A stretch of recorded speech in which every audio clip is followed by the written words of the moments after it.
I never imagined that a piece of paper tacked to my front door would lead to one of the most satisfying acts of revenge I'd ever experienced.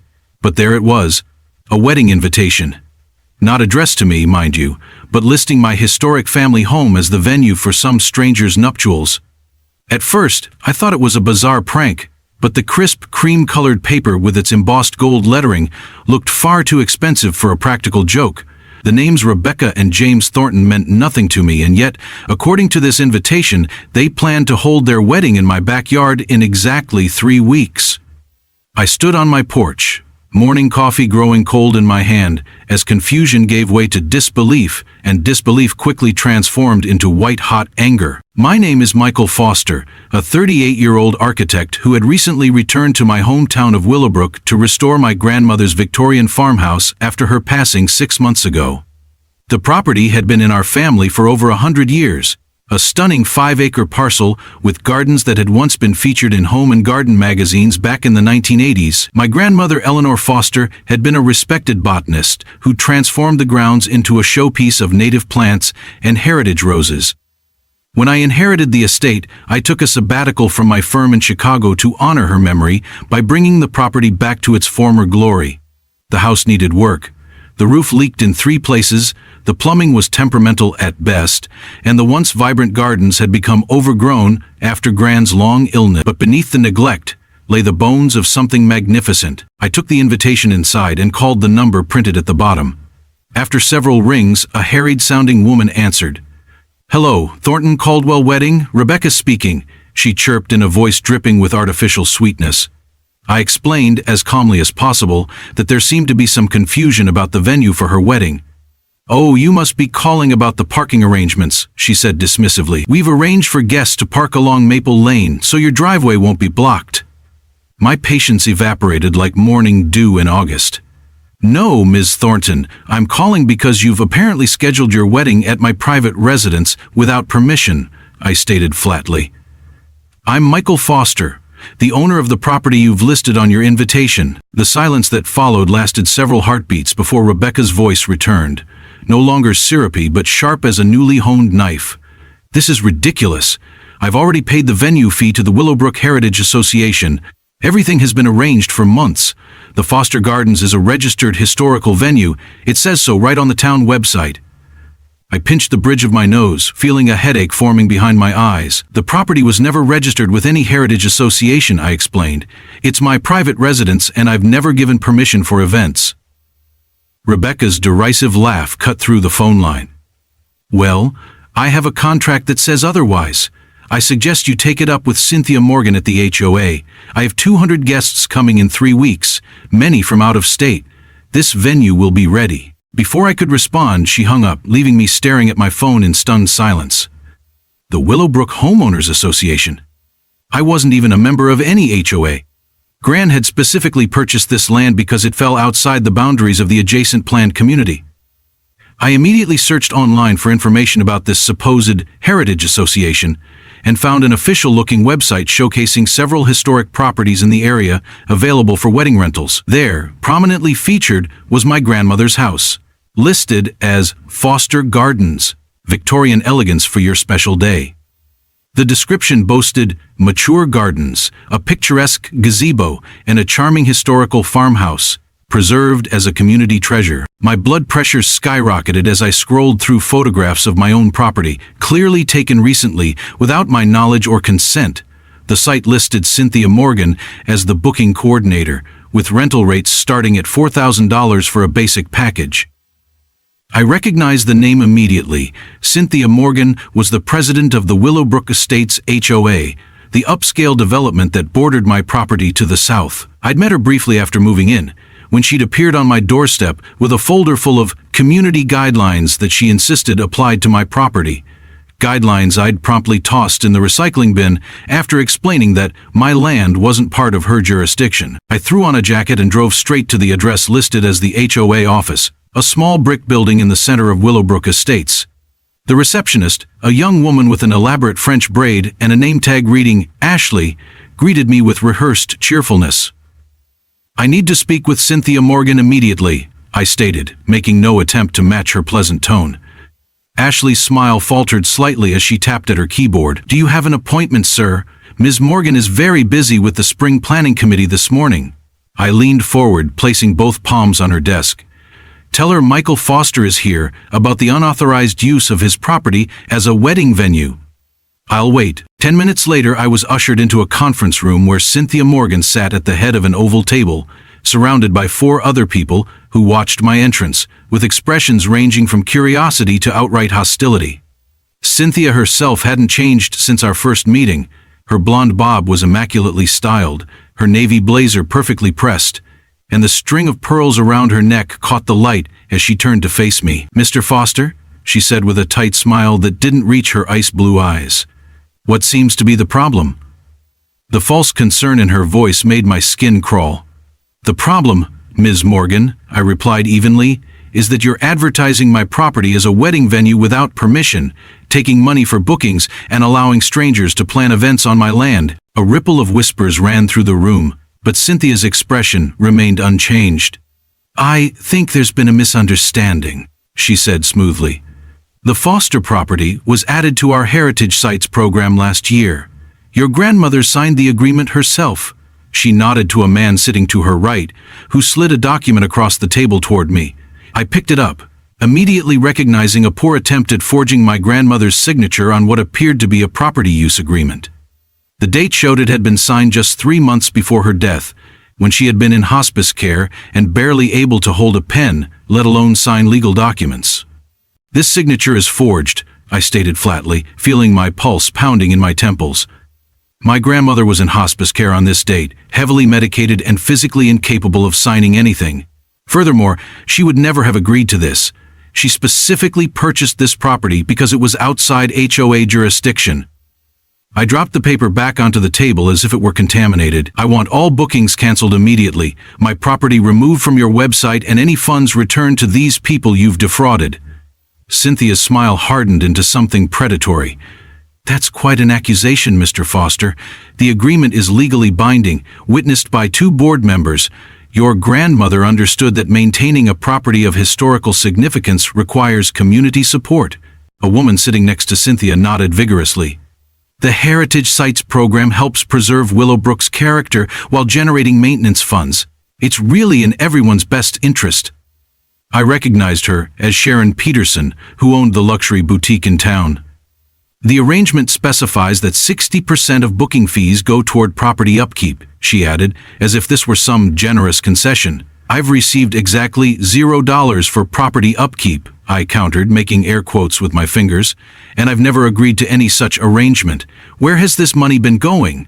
The uncomfortable glances exchanged around the table told me everything I needed to know. Cynthia cleared her throat, straightening the already straight pen beside her notepad. "There's been a reserve fund established, of course. We were planning to approach you about necessary improvements once you'd settled in. The previous bookings were made during the transition period after your grandmother's passing." Her words were honeyed, but I could sense the desperation beneath. "How many?" I asked, my voice dangerously quiet. "Excuse me?" Cynthia blinked, her composure slipping slightly. "How many bookings have you taken for my property?" Sharon Peterson jumped in, apparently trying to defuse the situation. "Just 3 this season. The Thornton wedding this month, and 2 more in June and July. All very tasteful events, I assure you." I laughed, though there was no humor in it. "I'll be speaking with my attorney about this immediately. In the meantime, I suggest you start making phone calls to explain to these people that you've been selling access to property you don't own or control." I turned to leave, but Cynthia's voice stopped me at the door. "Mr. Foster, I strongly advise against making this difficult. Willowbrook Estates represents over 300 homeowners with significant influence in this community. The Heritage Sites program has been very popular, bringing tourism dollars to local businesses." I turned back slowly. "Is that a threat, Miss Morgan?"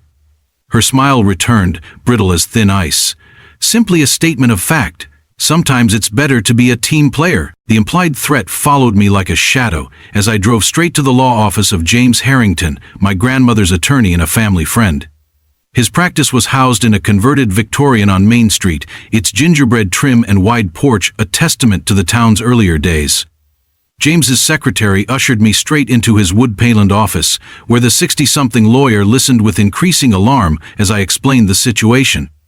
"This is outrageous," he muttered, examining the forged agreement I'd photographed with my phone. "Eleanor would never have agreed to this. She was fiercely protective of her privacy and her gardens. And the signature isn't even a good forgery. Look here," he pointed to the screen. "Eleanor's R had a distinctive loop. This doesn't even come close." James promised to send a cease and desist letter immediately, but his weathered face betrayed concern.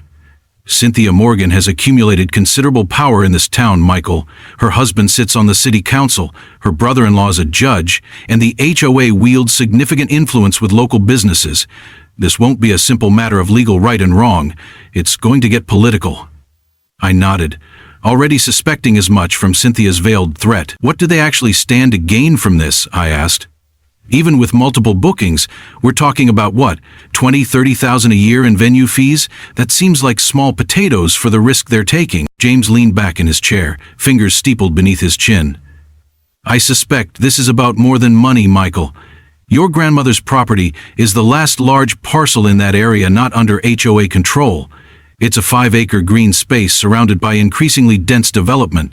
My guess is the Heritage program is just the first step in establishing some form of control over the property."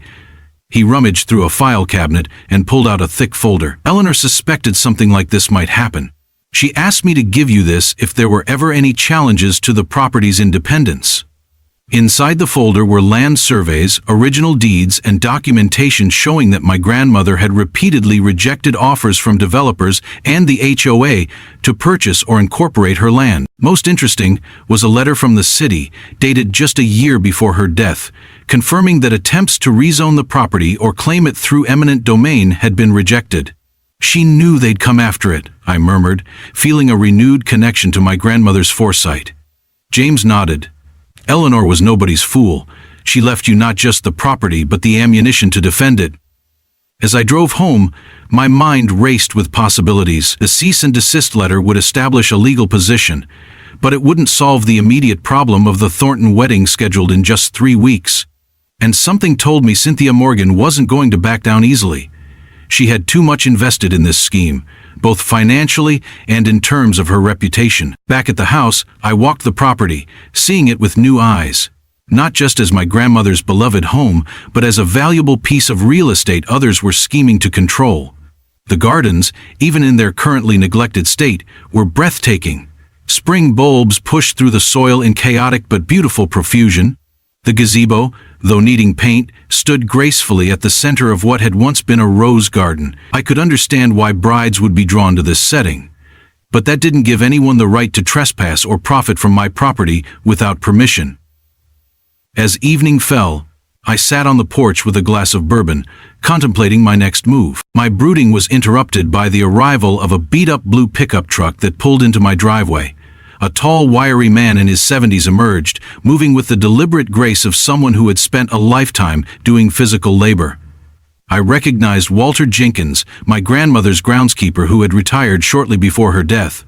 "Heard you were having some trouble with the Morgan woman," he called as he approached the porch. News traveled fast in small towns. "Mind if I join you?"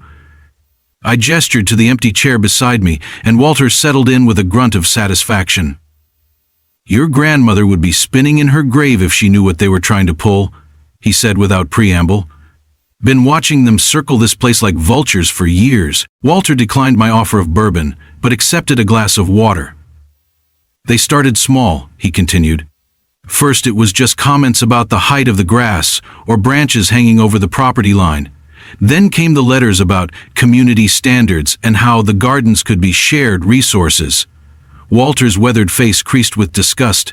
"Your grandmother told Cynthia to pound sand," in those exact words. I was standing right here when she said it. I couldn't help but smile, picturing my genteel but fiercely independent grandmother delivering that message. "So, now they've escalated to forging her signature and selling access to the property," I mused. "The question is, what do I do about the Thornton wedding in 3 weeks?" Walter took a thoughtful sip of water. "Well, seems to me you've got 3 options. 1, you go along with it, let them hold their wedding and fight the larger battle later. 2, you get your lawyer to shut it down, deal with the fallout from a disappointed bride and her 200 guests. Or 3, his eyes twinkled with mischief, You find a creative way to make sure nobody wants to have their fancy wedding here." I raised an eyebrow, intrigued by this third option. "What did you have in mind?" Walter chuckled. "Your grandmother always said sometimes the best way to deal with unreasonable people is to be spectacularly unreasonable yourself. Make it memorable." Over the next hour, Walter filled me in on the local politics I'd missed during my years away.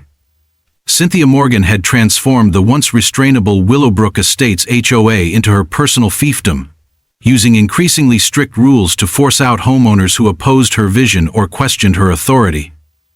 The Heritage Sites program had begun with legitimately registered historical buildings whose owners had willingly participated, but as the program grew more profitable, properties were added without proper permission, always with the same justification of preserving community character, while generating funds that seemed to disappear into administrative costs. "Most folks are too intimidated to fight back," Walter explained. "Cynthia's husband can make life difficult for local businesses through selective enforcement of city codes. Her social circle includes every influential person in town. They close ranks." He drained his water glass and stood to leave. "But your grandmother taught me something important. Bullies only maintain power when people are afraid to challenge them, and Eleanor Foster's grandson shouldn't be afraid of the likes of Cynthia Morgan." As his truck disappeared down the driveway, I felt a renewed sense of purpose. I wouldn't just defend my property. I would make such a spectacular example of Cynthia's overreach that she'd never dare try something like this again. The next morning brought a response to the cease and desist letter, not from Cynthia directly, but from the HOA's attorney. The carefully worded document acknowledged my ownership of the property while insisting that the Heritage Sites agreement was binding due to my grandmother's signature, and suggesting that any disruption to planned events would result in legal action for breach of contract and damages. James called to discuss next steps, but I already had a plan forming, one that would require precise timing and a bit of theatrical flair. "Hold off on responding," I told him. "I have an idea that might solve this problem more effectively than a legal battle." My first step was research. I spent hours online, learning everything I could about Rebecca Thornton, the bride who had unwittingly become entangled in Cynthia's scheme. Social media revealed she was a local realtor, working for the same agency that handled most of Willowbrook Estates property transactions. Her fiancé, James Caldwell, was a developer whose company had built the newest section of the HOA community. The connections were becoming clearer. This wasn't just any wedding. It was a social and business alliance between families deeply embedded in Cynthia's power structure. No wonder she was so determined to make it happen. Next, I contacted several local businesses, careful to avoid those with close ties to the HOA. I made appointments, explained my situation, and was surprised by how many people were eager to help once they understood what was happening. It seemed Walter was right. There was significant resentment toward Cynthia's tactics simmering beneath the surface of Willowbrook's picture-perfect exterior. By the end of the week, I had assembled everything I needed for what my grandmother would have called a strategic demonstration of consequences.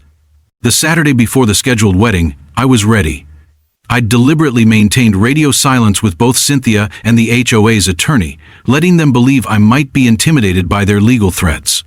At precisely 7:30 in the morning, just late enough to be legal under the town's noise ordinance, but early enough to ensure maximum attention, 3 large trucks rumbled up my driveway. The first carried a portable toilet company, whose workers began efficiently placing 20 bright blue portable toilets in a neat row across my front lawn. The second truck brought a pest control company, whose employees started placing large yellow warning, "Pest treatment in progress," signs around the property perimeter.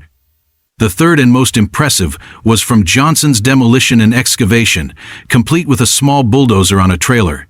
I'd warned my immediate neighbors about the commotion, explaining truthfully that I was undertaking significant landscape renovations.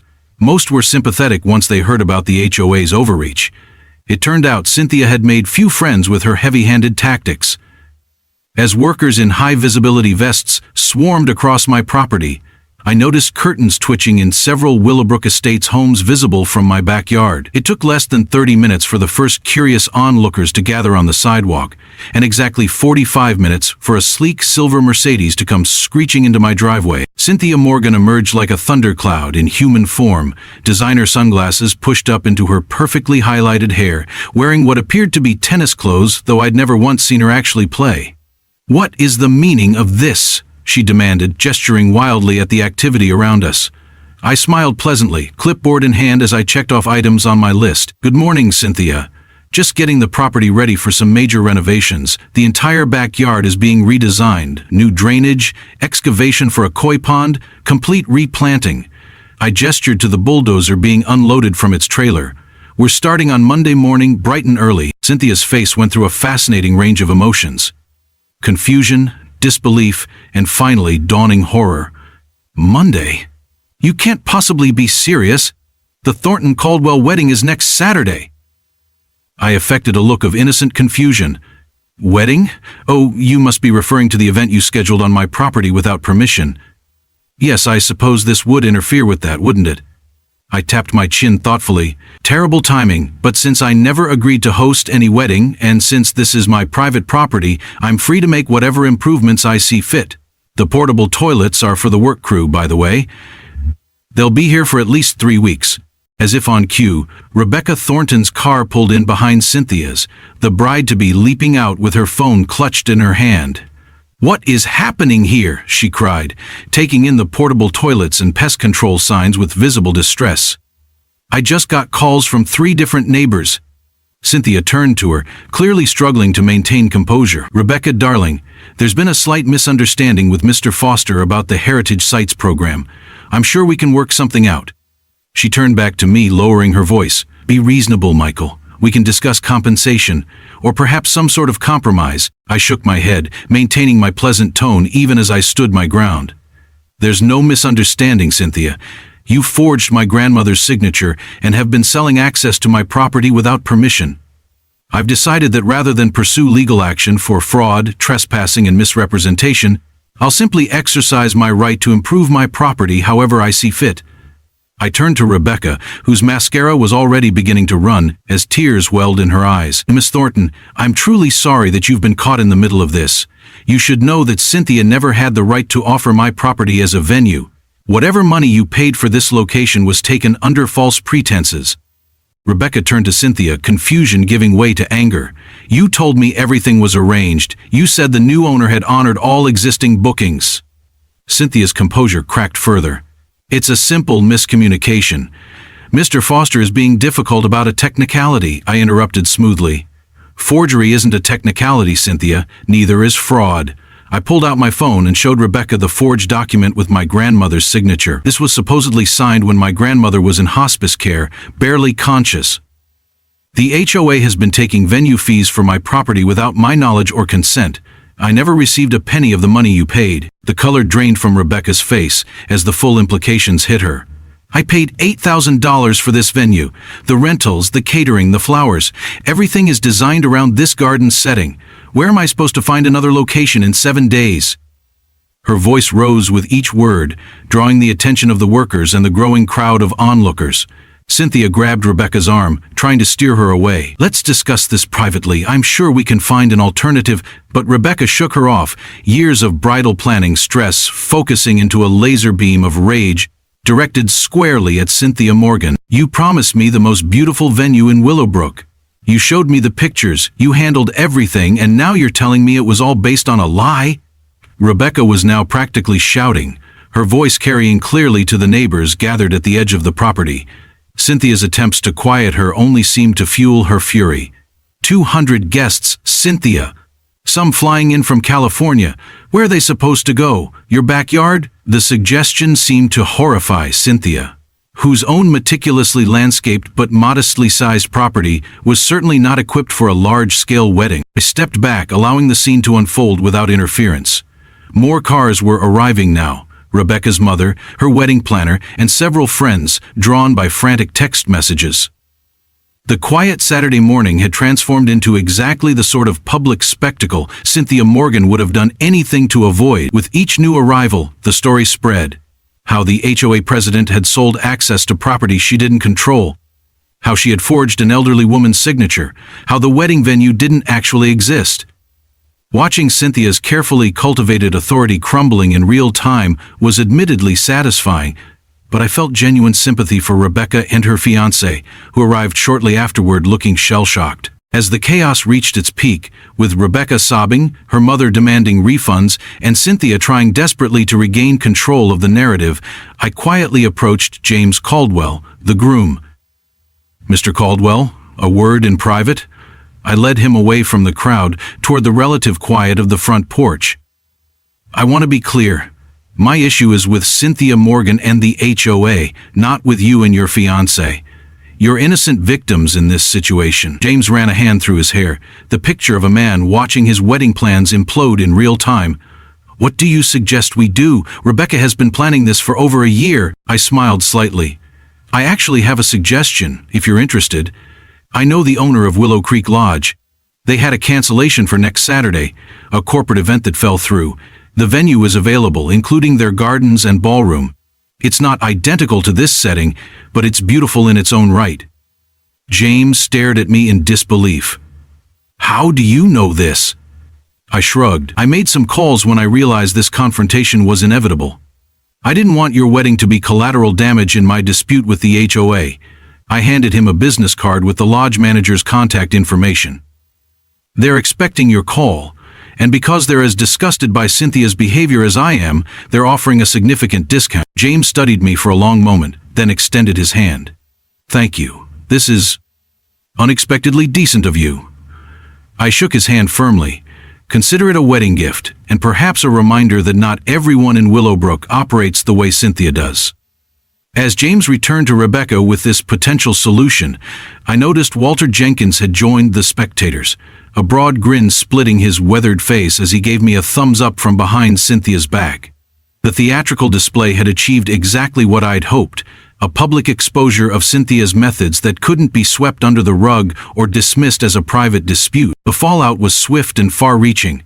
By afternoon, the local social media groups were buzzing with the story, complete with pictures of the portable toilets and pest control signs. Several other property owners came forward with similar stories of being pressured to join the Heritage Sites program, though none had experienced outright forgery. The HOA board called an emergency meeting, where Cynthia faced uncomfortable questions about the program's finances. The booking fees, totaling nearly $50,000 over the past year, had been diverted to an administrative account that funded, among other things, renovations to the HOA clubhouse and an extravagant board appreciation dinner. James Harrington called on Sunday, chuckling as he delivered the news. The HOA board has placed Cynthia on administrative leave pending an investigation. They're sending formal apologies to everyone involved in the Heritage Sites program and offering full refunds. He paused, savoring the next bit of information. "And the city council, including Cynthia's husband, has formally acknowledged that your property remains outside HOA jurisdiction with no heritage designation unless you choose to pursue one." I smiled, picturing Cynthia's husband distancing himself from her schemes to save his own political career. "And Rebecca's wedding?" I asked. "Relocated to Willow Creek Lodge with minimal drama, from what I hear. The lodge owner is apparently delighted with the last-minute booking and the publicity. He's even throwing in a free champagne toast for all guests." James's voice grew more serious. "You handled this rather brilliantly, Michael. Your grandmother would have approved of both your backbone and your compassion for the innocent parties. Coming from someone who had known Eleanor Foster for decades, this was high praise indeed." I thanked him and hung up, feeling a weight lift from my shoulders. The property was secure, Cynthia's overreach had been exposed, and even the wedding would proceed without disruption. Just not in my backyard. On Monday morning, most of the theatrical elements of my protest were removed. The portable toilets were collected, the pest control signs taken down. I kept the demolition equipment a bit longer, partly because I actually did want to make some landscape improvements, and partly as a visible reminder that I wasn't to be trifled with. As I was reviewing plans with the excavation foreman, a modest sedan pulled into the driveway. Sharon Peterson emerged, looking considerably less polished than she had at the HOA meeting. "Mr. Foster," she called, approaching with visible trepidation. "I owe you an apology." I invited her onto the porch, where she declined my offer of coffee, but seemed grateful to sit. "I wanted you to know that most of the board had no idea Cynthia was adding properties without permission," she began. "We thought all the participants had voluntarily joined the Heritage program." She twisted her hands in her lap, clearly uncomfortable. When questions were raised about certain properties, Cynthia assured us everything was properly documented. The forgery, that was entirely her doing, not a board action. I studied her face, seeing what appeared to be genuine remorse. And the money? I asked. Were you aware of where the booking fees were going? Sharon winced. We were told the funds were being held in escrow for property maintenance, minus administrative costs. It wasn't until yesterday's emergency meeting that we saw the actual accounts. She shook her head slowly. 90% was classified as administrative, with only 10% reserved for the properties themselves. And even that hadn't been distributed. She straightened her shoulders, meeting my eyes directly. I've resigned from the board, several others have as well. We're recommending a complete restructuring of the HOA leadership with proper checks and balances. I nodded, appreciating her candor. What will happen to Cynthia? Sharon's expression hardened slightly. There's talk of criminal charges for the forgery and misappropriation of funds. At minimum, she's finished in Willowbrook. Her husband is facing questions about how much he knew, and her real estate license is under review. She stood to leave, then hesitated. Your grandmother was respected in this community, Mr. Foster. What Cynthia did, using her name and property without permission, that wasn't right. I should have asked more questions. With that, she returned to her car, the first of several board members who would make similar pilgrimages of apology over the coming days. The following Saturday, as Rebecca and James exchanged vows at Willow Creek Lodge, surrounded by their 200 guests, I was in my grandmother's gardens, hands deep in fertile soil, as I planted the first of many rose bushes that would eventually restore the property to its former glory.